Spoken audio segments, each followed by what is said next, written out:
Recreation Specialist at Halyburton Park. Thank you for your interest in our Discovery Backpack series. This one is going to be about pond studies.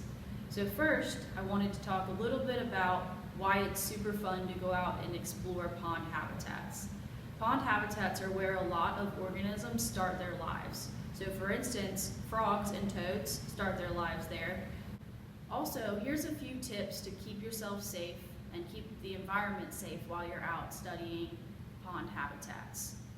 So when you're in a pond, make sure to watch where you're stepping. So you don't want to step on anything and maybe harm it. You want to leave the environment as it was when you got there. Also, I would watch where you're stepping because there could be plants or animals or things that could harm you in some way. So you watch where you're stepping and also watch when you're collecting things because there are some insects that do have mouth-biting parts. The next part of the video will be about how to collect in the pond. So this is one of our vernal pools or ponds that we have here in the park. This pond doesn't have water year-round. Sometimes it does, sometimes it doesn't. It just depends on the amount of rain that there is. So I don't know if you can see there's dragonflies flying around. I can see some diving beetles right here and even some of the bugs that walk on water. So we're going to see what we can collect, and we're also going to show you what we collect and identify a little bit about it. We'll show you little tips and tricks too about collecting. So I would hold your net with two hands, of course. Go in slowly, underhand, so you don't disturb the animals. Let's see if I can get anything. Looks like I have a couple little organisms in there. Not sure, I don't think I got any of those diving beetles that I saw right on top.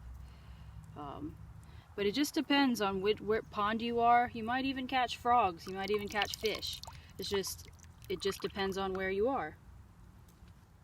Because one thing with pond studies is you're looking for macroinvertebrates. So macro means big, and invertebrates means organisms that don't have a spine. So you're looking for these big organisms, and they actually, believe it or not, tell us if the water is clean or not clean. So that's why it's important for scientists to come and study ponds. But it's super fun to come and walk in water, get a little wet and dirty. And so we really appreciate you coming out and watching the video with us. And let's see what we collect. So we went to another pond, just a little bit away from the pond that we showed you previously. And we collected some really cool things. So we want to try to show you up close just a couple of the things we found. And for the most part, we found, if you can see this one, we'll see it moving a little bit. That is a dragonfly larva. So it's the larval stage of a dragonfly. And as we know from school, we know that the larval stage is the in-between stage from the egg to the adult. So that's what they look like before they have wings. And one other cool thing that we found is this insect. It's a really cool one that has really cool markings on the top. It actually swims on the water, on top of the water. And then the coolest thing that we found in here is this tadpole. I don't know if you can, I'll see if I can get him to move.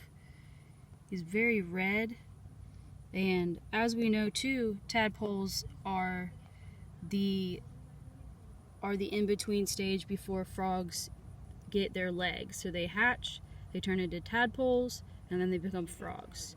We're not completely sure what type of amphibian this is, but since we're taking pictures and videos of it, we're going to try to figure it out, and then maybe we can let you know. So these are just a couple things that we found. Depending on the pond that you go to, you could find more macroinvertebrates like I talked about before. You could find frogs, tadpoles, or even some fish. So get out there with your nets and your pond life guides and go out and explore.